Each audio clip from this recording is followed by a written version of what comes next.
Good afternoon, sir. This is my midterm laboratory exam. Verbsuit hands-on activity on Altoro or create a system. This is my intercept and modify request. Open muna natin yung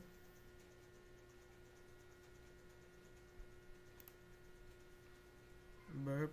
Yan. Tapos punta tayo sa proxy. Tapos open natin yung intercept. Tapos open tayo dito.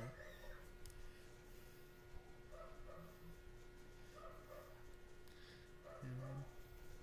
Na-open na po yung verbsuit. Then punta tayo sa edge. Yan.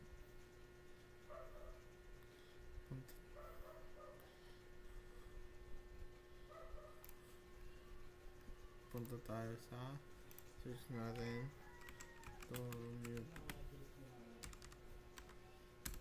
ito yan. Tapos sa may login lagay natin to, copy link, tapos paste natin, tapos yan, forward natin. Yan, lagay tayo admin 1, 2, 3, tapos login. Yan po. Ibig sabihin nito, access na yung